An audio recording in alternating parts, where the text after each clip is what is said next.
بالله من الشيطان الرجيم. بسم الله الرحمن الرحيم. الحمد لله رب العالمين، والصلاة والسلام على أشرف المرسلين سيدنا محمد وعلى آله وصحبه أجمعين.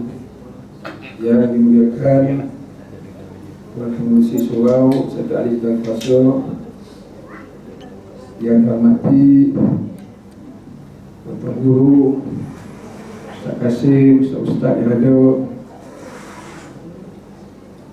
yang dimuliakan Saudara Zakri, Ketua Biro Dakwah ISMA, yang juga yang menguruskan program usaha umum bagi ISMA,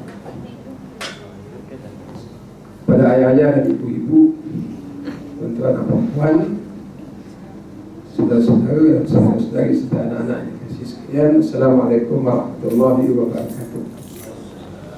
Setinggi-tinggi syukur kita tujukan kepada Allah Subhanahu wa taala, salawat dan salam kepada Nabi besar kita Nabi Muhammad sallallahu alaihi wasallam, dan kita bersyukur di atas kesempatan kita dapat bertemu pada minggu ini dalam siri usaha umum yang dianjurkan oleh Ikatan Muslimin Malaysia ISMA dengan kerjasama daripada Surau Al-Hadi. Dan surau ini, mana sebahagian dari tuan-tuan maklum, bukan asing lah pada saya sebenarnya. Ini surau saya yang pertama yang saya mengajar setelah saya balik daripada Mesir. Saya balik Mesir tahun 97. Setelah 13 tahun meninggalkan tanah air, di Australia 5 tahun, di Mesir 8 tahun. Jadi saya balik tahun 97. Di surau yang pertama ngajak saya mengajar. Jadi saya merupakan seorang sejarah bagi saya.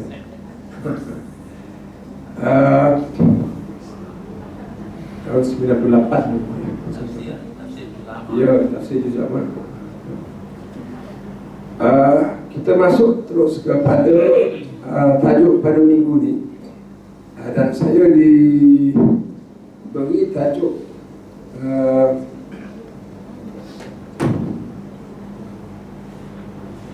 halangan-halangan kan ke atas Nabi sallallahu alaihi wasallam dalam berdakwah.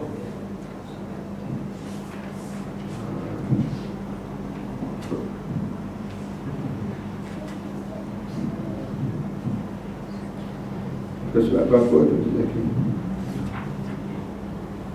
Pelbagai cara menentang dakwah Rasulullah sallallahu alaihi wasallam. Tuan-tuan dan puan yang kasih sekalian, pada usrah yang lalu dibentangkan kepada kita berkenaan dengan sejarah Nabi di bawah tajuk memperjuangkan kebenaran dan reaksi masyarakat di Mekah. Maknanya apa tidak paras daripada masyarakat di Mekah. Apabila Nabi SAW diutuskan, seperti mana kita maklum di Gua Hira, Nabi menjalankan dakwah baginda secara rahsia. Sebab apa dia dibuat secara rahsia? Kerana ketika itu baginda masih sedikit seorang, kemudian dibantu oleh isteri baginda, kemudian sahabat. Jadi bilangan yang sedikit, sekiranya baginda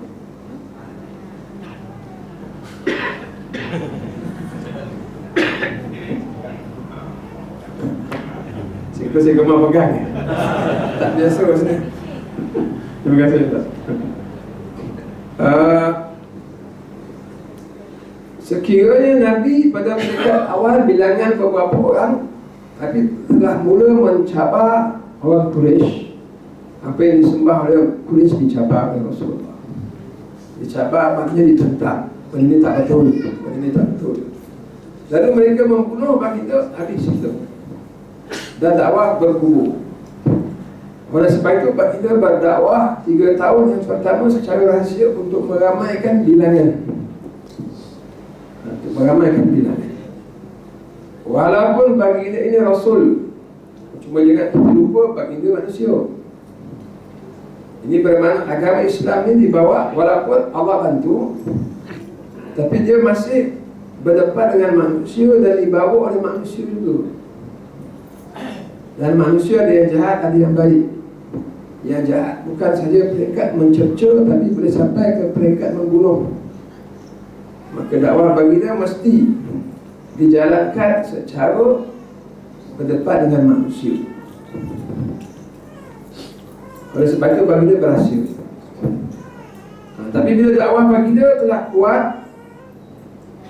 ada pengikut, maka baginda bercakap dengan lantang. Masa ni baru respon tidak balas, baru kita tahu macam mana tidak balas. 3 tahun sebelum ni orang panggil Al-Amin, Al-Amin, orang yang amanah, orang tak panggil Muhammad, tak panggil Al-Amin je. Maknanya begitu hebat amanahnya sehingga orang tak panggil nama. Orang panggil orang yang amanah. Semua orang Mekah tahu. Hari ni kalau di Subang kita kata siapa dia yang amanah ni? Siapa dia yang amanah? Tak ada yang menonjol amanahnya sekarang ni. Ramai yang amanah tapi yang menonjol tak ada. Sampai nama ni dilupakan, panggil dia amanah je. Tapi di Mekah ni begitu amanah sehingga Nabi Muhammad tak dipanggil, orang panggil Al-Amin. Tahu dah orang, wah Nabi Muhammad. Tapi Nabi belum terus terang menerangkan dakwah baginda. Jadi yang panggil amanah ni belum tentu orang baik. Belum tentu orang baik. Orang yang memuji kita belum tentu baik. Orang yang puji Muhammad belum tentu baik. Lepas 3 tahun bila Nabi betul terang apa yang dibawa oleh baginda, masa itu baru tahu siapa kacau, siapa permata. Dan Nabi umumkan dakwah, apa yang dibawa oleh baginda ini tiada Tuhan melainkan Allah. Yang dibawa oleh baginda ini adalah akidah yang benar. Apa yang kamu sembah itu salah, batil. Baru jelas di kalangan penduduk masyarakat setempatan di Mekah siapa yang baik, siapa yang tidak. Ini adalah sunnah dalam perjuangan. Kemudian orang Mekah, mereka ingat bahawa apa yang dibawa oleh Nabi ini sekadar akidah. Bisnes mereka berjalan terus, bisnes yang menipu. Dia terkenal di Mekah ini bisnes mereka jalankan cara menipu. Mereka menjadi tempat berkumpul orang-orang yang melakukan haji. Habis ibadat haji berniaga. Disebabkan mereka tuan rumah, mereka monopoli, mengeksploitasi. Kalau mereka beli barang sekilo kena dapat, kena bagi pada dia. Tapi kalau mereka boleh menjual pada orang sekilo, senang itu gram-nya. Dan orang terpaksa beli sebab ini Quraisy. Begitu hebatnya keakuan Quraisy. Tiba-tiba dakwah yang dibawa oleh Nabi ini menempelak bisnes mereka. Wailul lil mutaffifin alladzina idza qalu 'ala an-nasi yastawfun. Sehingga ada sebagai tafsir kat sini. Sebab dia juzuk 30. Celakalah al-mutaffifin. Siapa dia al-mutaffif? Alladzina idza qalu 'ala an-nas yastawfun. Iaitu bila orang timbang untuk dia minta cukup. Wa idza qaluhum aw wazanuhum yukhsirun. Tapi bila mereka timbang untuk orang, mereka akan kurang. Ala yadunnu ulaika annahum mab'uthun. Mereka ingat mereka hari kiamat tak dibangkitkan ke? Yaumil 'azim, hari yang besar. Yauma yaqumun nas li rabbil alamin.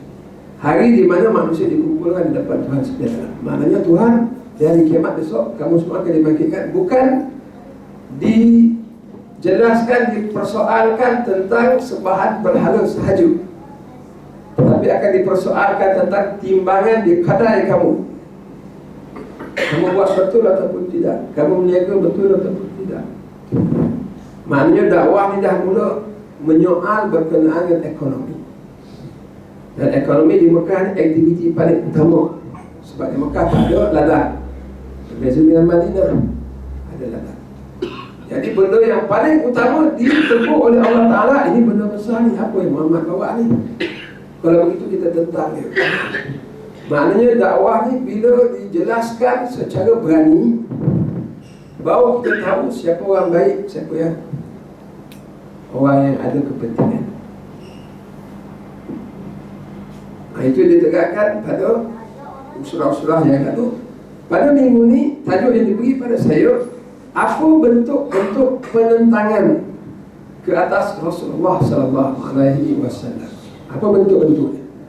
Dan daripada kuliah-kuliah sirah, daripada kemarin, daripada kita dulu-dulu lagi kita dah dengar kisah Bilal kena apa ni, kena nampak dengan batu dan sebagainya. Kita hanya mengulang sedikit apa yang ditulis dalam buku ni.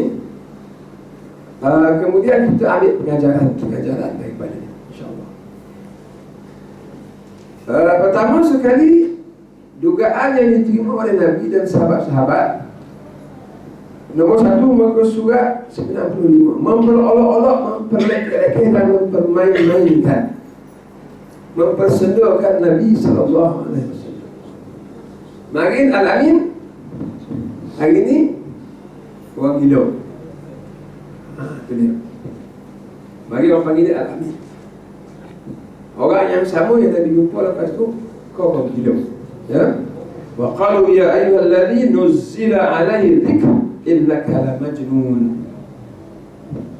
Dan mereka berkata, wahai orang yang mengaku diturunkan Quran kepadanya, kau ni gila.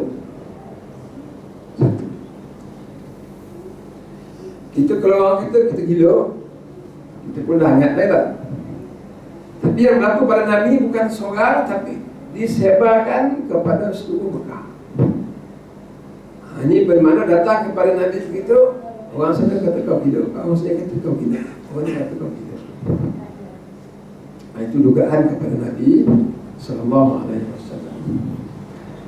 Yang kedua, mencacatkan imej ajaran Islam dan menimbulkan kekeliruan, meluaskan dakwah palsu. Mereka cerita-cerita palsu mengenai pribadi Nabi. Kita kena ingat bila kita mungkin telah pun dijelaskan dalam usurah-usurah umum yang lain yang lalu. Bila kita belajar sirah ini, kita bukan mengkaji perkara yang telah berlalu. Sebenarnya kita mengkaji apa yang akan berlaku ke depan. Itu bezanya sirah Nabi SAW berbanding dengan kisah-kisah yang lain. Sebab sirah Nabi ini bukan berlaku secara kebetulan, tetapi sirah Nabi ini berlaku diatur oleh Allah Subhanahu wa Ta'ala dan disertai dengan turunnya ayat-ayat Al-Quran selama 23 tahun. Berlalunya sirah Nabi telah berlalu, sudah jadi sejarah.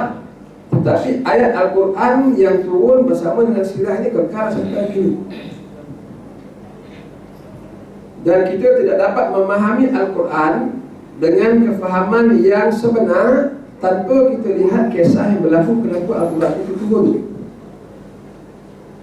Dengan kata lain, Quran yang kita baca, yang ada di surau ini, dalam amal itu, kita tidak dapat memahaminya dengan kefahaman yang sebenar, yang betul, kecuali kita memahami sirah Rasulullah SAW.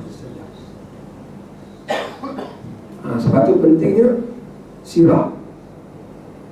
Jadi apa yang kita dengar hari ini bukan sekadar diary lama, diary Nabi yang lama. Tidak. Sebenarnya apa yang kita pelajari ini, macam mana kita nak faham Quran dalam amal itu. Bila Quran menyebut innaka la majnun, wahai Muhammad, kau ni gila, kita tengok pada sirah. Gila ni tahun keempat, tahun 1, 2, 3, rahsia. Orang semua kata Nabi Al-Amin, orang baik, orang Quraisy, anak Abdullah, anak saudara Abu Talib. Ini semua handap juga. Orang yang bagi menyelesaikan masalah dan letak ajar sebab dia yang menyelamatkan kita daripada bergaduh. Dia masuk, kita pun bentar secara sahabat kita aja. Wah, puji. Tapi lepas Nabi betul terang, sejak daripada itu jadi kutub. Baru kita faham, oh macam tu Quran. Ya. Kemudian merosakkan imej Rasulullah SAW. Dan ini juga senjata yang digunakan oleh musuh-musuh Islam pada hari ini, merosakkan imej badan-badan Islam, tokoh-tokoh Islam, supaya masyarakat jauh daripada mereka.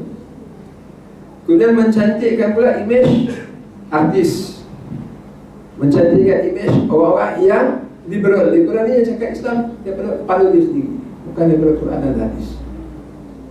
Itu orang nampak anda. Artis tu tengok gambar dia dekat majalah, nampak hebat, dia tak? Cuba pergi rumah dia, pakai pakoda dengan pakai kain batik ataupun kain pelekat, tak ada apa pun. Tapi kalau dalam majalah, maknanya mencantikkan. Orang tengok hebat. Ini memang kerja apa ni, orang-orang yang tidak mahu Islam ni ada tokoh-tokoh yang disegani. Jadi dirosakkan imej. Dan Allah Ta'ala menceritakan ini, wa qalu asatirul awwalin. Apa yang diturunkan kepada Muhammad ini cerita-cerita dongeng dahulu kala. Yang ketiga, menyaingi Al-Quran dengan dongeng-dongeng silam. Sebagaimana yang diceritakan An-Nadhr bin Haris. An-Nadhr bin Haris ni dia pergi di luar Mekah dan dia belajar kisah-kisah lama, Parsi ke, kisah-kisah dulu kala. Jadi dia dapatlah bekalan cerita. Bila Muhammad cerita tentang kisah-kisah lama daripada Quran, dia pun cakap orang, saya pun ada kisah lama juga, saya pun boleh cerita macam mana dia cerita. Ya. Jadi kalau saya boleh cerita kisah-kisah dongeng ni lebih sedap, maka Muhammad juga sebenarnya kisah dia dongeng. Yang ramai orang pergi kat dia tu dongeng, bukannya betul.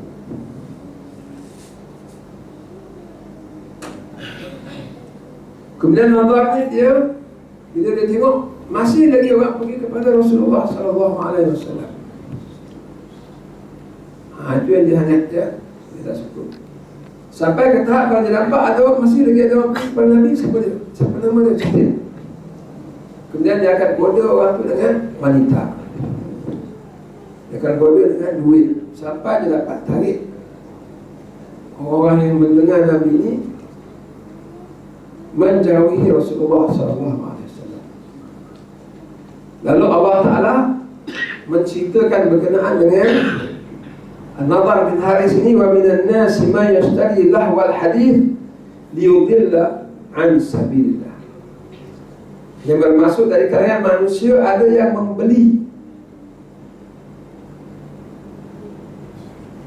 membelanjakan hartanya kepada cerita-cerita dan perkara-perkara hiburan yang melalaikan, untuk menyesatkan manusia daripada jalan Allah.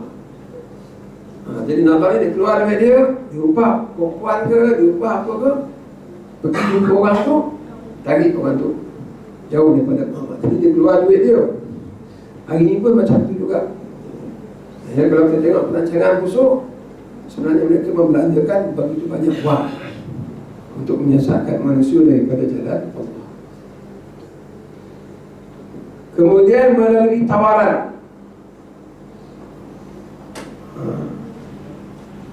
maknanya berjumpa Nabi dan menawarkan kepada Rasulullah SAW supaya Nabi janganlah terlalu laju sangat dakwah. Betul ansur lah. Kami akan betul ansur, kau juga betul ansur. Lalu Allah Ta'ala memperingatkan dengan menurunkan ayat waddu law tudhinu fayudhinu. Yang bermaksud mereka suka kalau engkau bertolak ansur, mengikut kemahuan mereka, supaya mereka juga bertolak ansur, berlemah lembut, berpura-pura di depan kamu.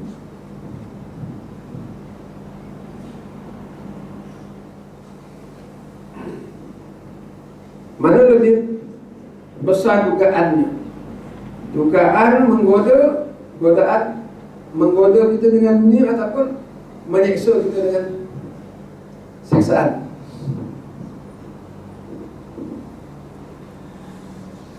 agak-agak kita boleh kalah yang mana. Ulama mengatakan ramai yang boleh bertahan bentuk-bentuk tekanan, tapi tak ramai yang boleh selamat daripada bentuk-bentuk godaan. Godaan ni lebih sukar untuk kita lawan berbanding dengan siksaan. Ya. Sebab tu banyak dalam kisah-kisah perjuangan, dalam kisah-kisah dakwah ni, termasuklah pelajar-pelajar, mahasiswa dan sebagainya. Kalau ditekan oleh pihak universiti, ditekan oleh pihak sekolah, yuk lagi lantang ya. Sama-sama dakwah tahun 70-an. Tapi bila dah kerja, dah ada gaji, kereta pun dah bertukar, di rumah pun dah makin besar, dah tak ada. Maknanya dengan pihak sekolah, dengan pihak universiti, dengan siapa dia boleh lantang. Tapi dia kalah dengan harta, dia kalah dengan godaan. Begitu juga Rasulullah SAW. Digoda bukan sahaja dia kutuk dan sebagainya, tapi ada pihak lain pula, tapi daripada sumber yang sama, Quraisy, yang jumpa Nabi dan menawarkan habuan-habuan dunia. Ya. Ada yang bercakap keras, sakit telinga dengan fitnah, gila dan sebagainya. Ada yang datang dengan bentuk yang sangat lembut, macam ni lah ya, ketelaan semula, ambil jalan tengah. Itu turun ayat Qul ya ayyuhal kafirun, wahai Muhammad, macam ni lah. Dah berbulan-bulan tak je berhenti dakwah ni, baik kita ambil jalan tengah. Kami iktiraf Tuhan kau, kau iktiraf Tuhan kau. Kau nak suruh kami sembah Tuhan, tak ada masalah. Kau nak suruh kami sembah Tuhan kau, tak ada masalah. Kami sembah Tuhan kau sehari, lusa kau sembah Tuhan kami pula. Ya. Maknanya agama ni kira sama lah. Semua agama ajak kepada kebaikan. Ini dah mula kedengaran dalam masyarakat Islam, ada suara-suara semua agama ajak benda baik. Selalu kita dengar kan, semua agama ajak benda baik, semua agama sama. Sampai ke tahap ada yang mengatakan kita sebenarnya sembah Tuhan yang sama, kita sebenarnya sembah Tuhan yang sama, tak ada beza apa, cuma nama yang lain tapi sama. Itu di antara hujah orang yang membenarkan kalimat Allah. Biarlah mereka pakai sebenarnya Tuhan yang kita sembah itu sama. Makin dia mereka guna nama Tuhan lain, tapi yang kita sedar sikit je nak guna nama Allah. Bagilah, sebab kita rasanya sembah Tuhan yang sama. Benda-benda macam ni Allah Ta'ala peringatkan dengan jelas, bukan melalui syarahat dan sebagainya. Ayat yang paling mudah, Qul ya ayyuhal kafirun la a'budu ma ta'budun wa la antum a'biduna ma a'budu wa la ana a'budu ma a'budu wa la antum a'biduna. Saya tafsir sikit ayat itu. Katakanlah kepada orang kafir, aku tidak menyembah apa yang kau sembah. Engkau bukan penyembah apa yang aku sembah. Aku bukan penyembah apa yang kau sembah. Ayat awal, aku bukan menyembah, diulang oleh Allah Ta'ala. Yang ayat lebih kurang sama yang kita dengar tu, tapi sebenarnya lain sikit. Ayat yang awal, la a'budu ma ta'budun. Ayat yang seterusnya, wala ana 'abidum ma. Tadi alif depan a'budu ma. Ayat seterusnya, 'abidum ma. Aku bukan abid kepada apa yang kau sembah. Aku bukan penyembah apa yang kau sembah. Apa bezanya? Aku tak menyembah dengan aku bukan penyembah. Ada beza kan? Kalau tak ada beza, saya buat contoh. Dia tak mencuri dah, mencuri. Dia tak mencuri hari ni, tapi dia mungkin mencuri besok. Tapi kalau kita kata dia bukan pencuri, mana tak pernah dengar dia ni mencuri. Dia bukan pencuri, dia orang baik. Maknanya dia selama-lama tak mencuri ataupun dulu tak mencuri. Ini beza di antara mencuri dengan pencuri. Katakanlah pada orang kafir, kami tidak menyembah. Kemudian ayat lain, aku bukan penyembah. Kami bukan penyembah. Maknanya diulang oleh Allah Ta'ala mengatakan bahawa Tuhan kita berbeza dengan Tuhan yang lain. Berbeza. Saya tak mau panjangkan kisah tu, tapi nak kata dalam sejarah ni ada usaha daripada pihak-pihak yang nak menghalang dakwah ni ajak dalam bentuk kompromi. Kompromi pun Allah Ta'ala tidak benarkan dalam hal-hal akidah. Kemudian nak bagi kita gambaran bahawa bila kita bawa benda baik ini, orang akan tekan kita, dan dalam masa yang sama orang akan goda kita. Jadi kita kena bersedia untuk menghadapi kedua-dua bentuk. Kalau orang putih kata apa? Selewengkan dia by hook or by crook. Itu kalau orang putih kata. Tarik dia daripada kebenaran by hook, tarik dia nak pakai cangkuk. Atau by crook, cara jahat. Cara goda atau cara jahat. Apa saja asalkan dia meninggalkan perjuangan dia.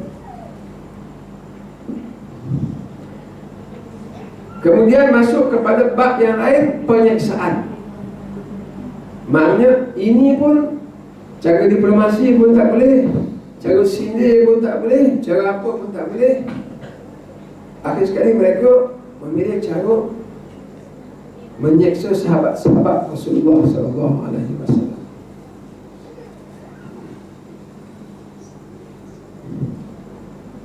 Masuk dan tinggal lebih kurang 13 minit sahaja, sehingga saya masuk terus kepada pengajaran. Tuan-tuan dan puan kasih sekalian, bila kita belajar sirah Nabi ni, saya tunjukkan buku yang kita gunakan, Raib Makhtum. Saya sangat rekomen buku ni. Kita kena tengok bukan sekadar kisah di tengah-tengah ni, tapi kita kena tengok kisah di hujungnya macam mana. Dan bukan di hujung saja Nabi wafat, setelah Nabi menang perang Badar, kemudian perang Khandaq, semua kisah yang apa ni, kisah yang selepas di belakang tadi, selepas Nabi wafat. Selepas Nabi wafat, naik Sayyidina Abu Bakar. Lepas Sayyidina Abu Bakar meninggal, naik siapa? Sayyidina Umar. Apa zaman yang berlaku? Zaman Sayyidina Umar yang paling hebat. Jatuhnya kuasa besar dunia Rom dan Parsi. Jatuhnya Rom dan Parsi, seperti mana kuatnya Amerika dan Eropah dan Rusia dan China pada hari ini. Macam tu kuat Amerika, Rusia, Eropah, China hari ini. Nak dibandingkan dengan Seremban, nak dibandingkan Taman ni, jauh lah, jauh. Ya. Begitulah kisah ni. Kisah yang kita baca malam ni, penyiksaan apa semua, ini berlaku di kampung Mekah sahaja. Tapi selepas habis kitab ni, yang sebelah sini ni, jatuhnya kuasa besar dunia. Tetapi jatuhnya kuasa besar dunia ni tidak akan berlaku melainkan dengan kisah ni. Itu saya nak bagi faham pada malam ni. Ya, Amerika ke, Rom ke, Parsi ke, dia tidak akan jatuh melainkan dengan kisah penyiksaan ni. Sebab tu bila kita dengar kisah-kisah penyiksaan ni, sebenarnya kenapa Allah Ta'ala mengadakan penyiksaan-penyiksaan ni? Kenapa? Sedangkan Allah Ta'ala berkuasa, Nabi turun daripada Gua Hira, besok-besok semua Mekah jadi Islam. Boleh, tak ada masalah. Kun fayakun, ada dalam surah Yasin. Nama amruhu idza arada syai'an an yaqula lahu kun fayakun. Sesungguhnya urusan Allah Ta'ala ni, bila dia nak, dia akan cakap jadi-jadilah. Maknanya tiba-tiba Rom dan Parsi semua masuk Islam. Tak payah ada kisah-kisah penyiksaan yang kita baca malam ni. Tapi kisah-kisah ini penting sebab apa? Sebab yang akan menjatuhkan Rom dan Parsi, yaitu sahabat-sahabat yang diseksa ni, ya, termasuk yang diseksa Sa'ad bin Abi Waqqas, dia yang menjatuhkan Parsi. Dia ada kisah dalam ni. Sa'ad dan sahabat-sahabat tidak akan mampu menjatuhkan Rom dan Parsi, kita pun tak akan mampu menjatuhkan mereka, melainkan kita juga melalui proses seperti mana yang dihadapi oleh sahabat. Sebab apa? Sebab tidak layak Allah Ta'ala memberi kemenangan kepada hamba-hambanya, melainkan kepada hamba-hambanya yang sebenar hamba. Itu yang sebenar. Allah Ta'ala dia nak beri kemenangan ni, dia nak kun fayakun, tapi nak beri pada siapa? Jawapannya nak diberi kepada hamba-hambanya yang sebenar.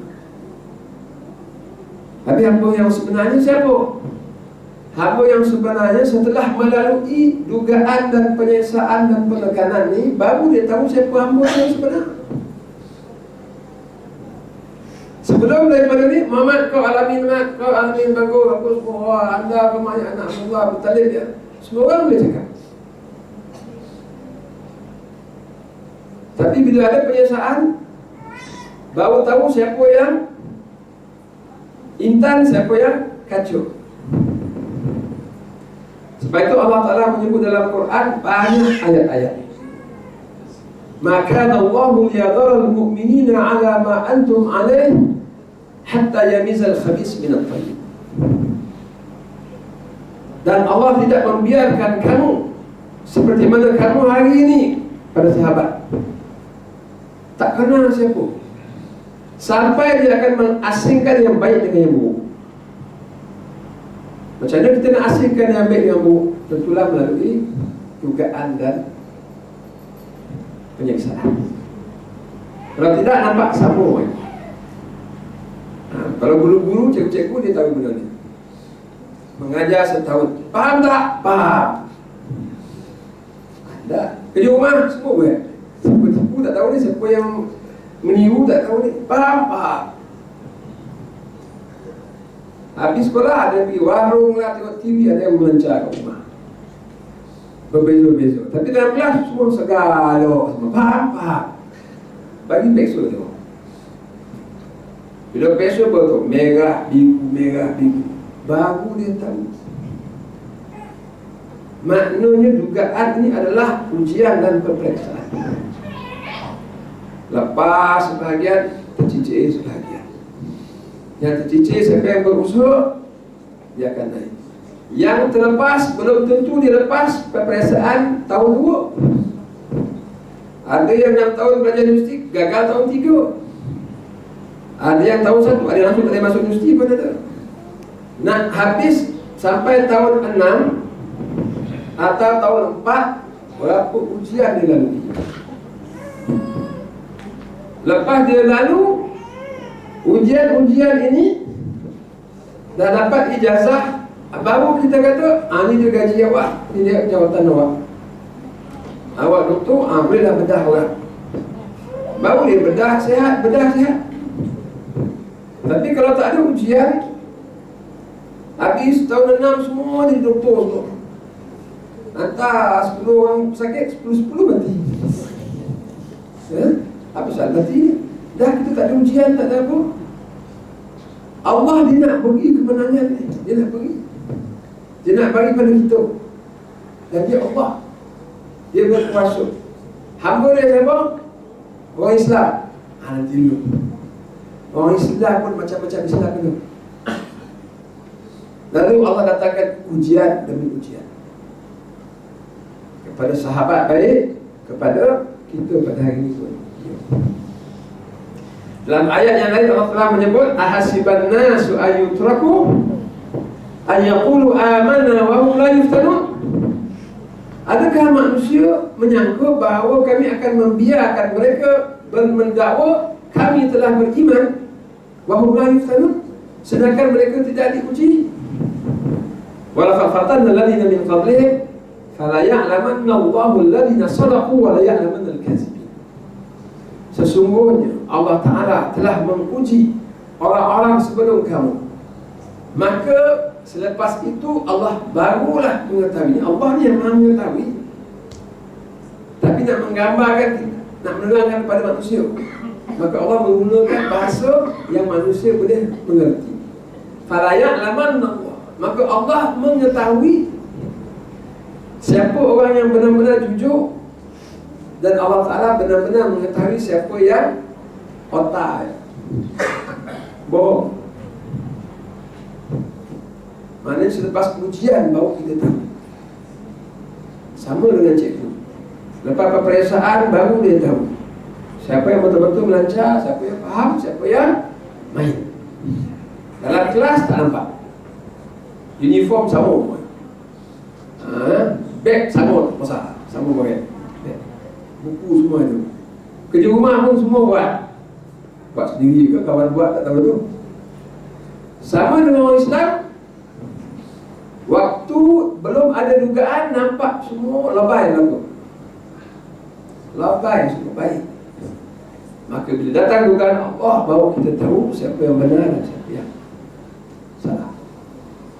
Pengajaran yang sangat besar di Mesir, setelah berdekad-dekad berjuang, ikhwan muslimin diseksa, digantung, saya tutup, digantung dan sebagainya, akhirnya mereka menang pilihan raya tahun lepas. Rakyat, adakah revolusi? Tak pernah ada pilihan raya bebas sepanjang zaman Fir'aun sampailah sekarang. Orang kata macam tu. Sejak Fir'aun bagi sampai tak ada, kecuali pilihan raya tahun lepas. Sebab apa? Rakyat bangkit, raya bebas, menang. Bila menang, wah bagus semua ni, datang askar, lanyak balik. Bila lanyak balik, orang yang nampak baik menentang pula, menentang dakwah. Bukan sedikit, ramai.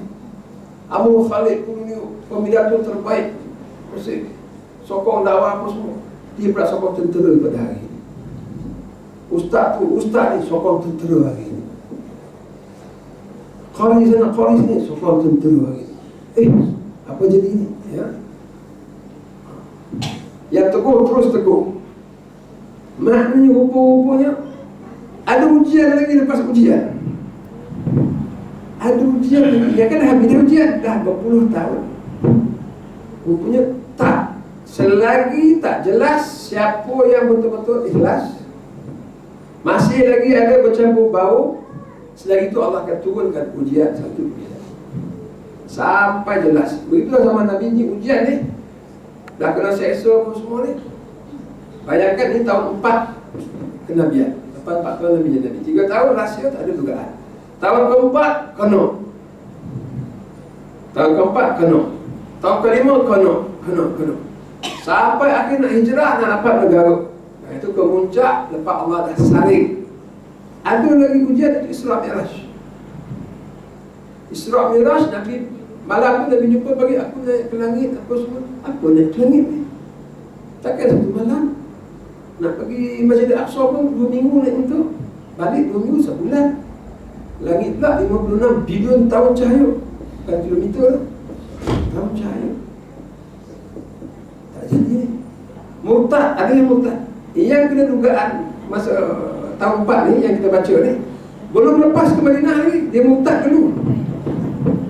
Maknanya yang berhijrah ke Madinah tu dah disaring. Coba bayangkan. Ini bermakna tuan-tuan dan puan dalam agama, kita kena berlaku ikhlas. Sebab Allah Ta'ala tidak akan memberi kemenangan kecuali hamba-hambanya yang sebenar. Memang dia nak beri kemenangan, tetapi dia nakkan hamba yang sebenar baru dibagi. Sama macam Pak Universiti, dia nak bagi ijazah kedoktoran ini kepada siapa? Yang benar-benar lulus. Sebab apa? Dia akan membedah orang, potong badan orang. Jadi diuji. Sekiranya manusia ni diberi kemenangan oleh Allah Ta'ala, sedangkan dia belum bersedia, sedangkan tidak tulus jiwa dia, akhirnya dia mengulang kesalahan orang lain. Apa yang dia apa ni? Apa yang dia bidas orang apa semua esok dia yang buat. Rupanya tak ada beza apa. Dan ini yang berlaku banyak di mana-mana. Ya? Itu dia dugaan Allah. Dalam kita